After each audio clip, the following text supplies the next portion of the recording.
ओम शांति। बाबा का लाख लाख शुक्रिया, बाबा ने मुझे अपना बनाया। मेरा नाम है कांता।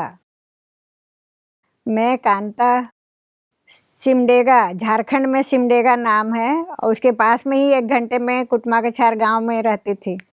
वहाँ पर राजा के महल के बगल में ही हमारा घर था, और 35 सालों में हमारा जन्म हुआ था घर में, पहला बच्चा। तो बहुत लाड प्यार में थी। और फिर जब ज्ञान में आई तो हमें सीता माता, जो कमला बिमला अन्नू बहन की माता है, उन्होंने 5 बेटियों को ज्ञान में समर्पित किया है।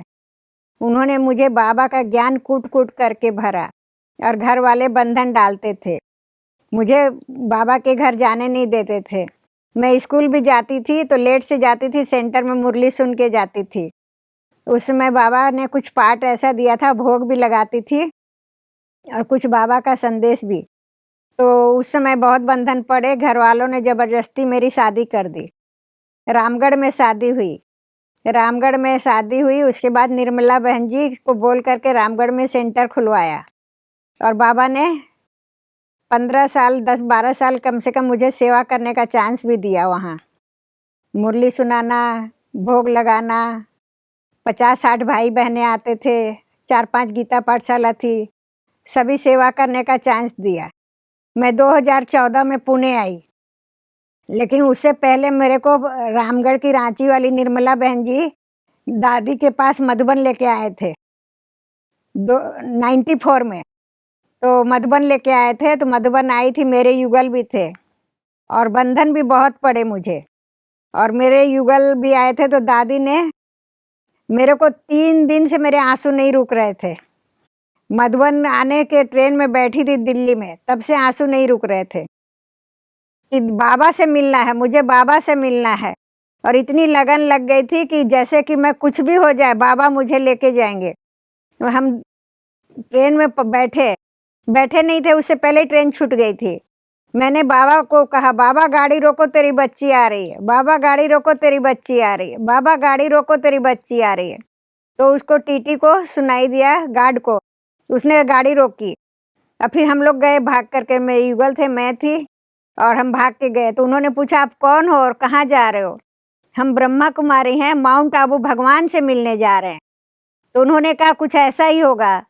तो मेरे युगल ने पूछा क्या हुआ? बोले किसी ने मेरा कंधा पकड़कर जोर जोर से आवाज लगाई, गाड़ी रोको मेरी बच्ची आ रही है, गाड़ी रोको मेरी बच्ची आ रही है, गाड़ी रोको मेरी बच्ची आ रही है। तो उनको इतना वो लगा कि ताज्जुब लगा। फिर हम आए, दादी से मिले।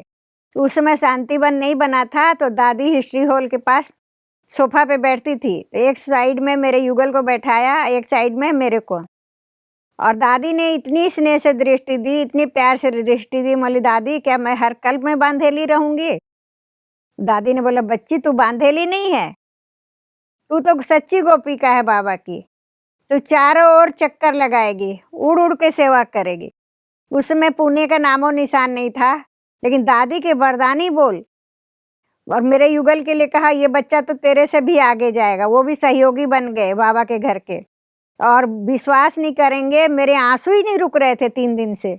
और दादी ने गले लगाया, तो मुझे ऐसा लगा दादी ने नहीं, बड़ी दादी ने नहीं, बाबा ने गले लगाया है, क्योंकि मुझे दादी में बाबा दिखाई दे रहे थे। फिर भी मेरे आंसू नहीं रुके। दादी को मैं बोली दादी मैं स्टेज पे कैसे आऊँ? दादी बोली बच्ची रमेश बच्चा उठेगा, उस समय तुम आ जाना। उस समय भारत भूषण भाई भी थे, रमेश भाई भी थे। तो मैं बोली कि ठीक है। फिर रमेश भाई मेरे सामने ही बैठे हुए थे, तो मैं बोली कि मेरे पास में ही बैठे हुए थे। तो मैं रमेश भाई, भारत भूषण भाई लोग उठे, तो मैं स्टेज पे गई साथ में। तो मेरे को इतनी खुशी हुई, मेरे को लगा कि दादी कितना प्यार से, कितना स्नेह से, कितनी पावरफुल दृष्टि दी। और दादी ने खूब भरपूर किया। ऐसे लगा था मेरे में सारी शक्ति बाबा ने भर दी दादी के द्वारा। और उसके बाद से तो मैं रामगढ़ गई और खूब सेवा में लग गई। सेंटर खुला, और फिर सेंटर की भी ऐसे लगता कि खूब शोभा यात्रा किए, खूब शिवरात्रि पे जुलूस निकाले, खूब झंडारोहण किया, और सबको संदेश दे रहे थे। मधुबन से हम नीचे गए तो शांतामणि दादी मिले। शांतामणि दादी ने मुझे, उसमें यहाँ का कुछ कार्य की बातचीत चल रही थी शांतिवन की, तो शांतामणि दादी ने मुझे देखा, बोला आओ बच्ची, और दादी ने मुझे गले लगाया। तो उनका चेहरा मम्मा जैसा। मैं बोली कि आप तो एकदम मम्मा लग रही हो, मुझे लग रहा है मेरी मम्मा मिल गई। तो दादी ने बोला, तुम्हारी भावना मम्मा में बहुत है ना, इसलिए तुम्हें मम्मा दिखाई दे रही है। दादी ने खूब स्नेह से मेरी दृष्टि दी, पावरफुल दृष्टि दी, गले लगाया। मैं बोली आज तो मैं बहुत लक्की हूँ, बाबा का लाखों लाख शुक्रिया।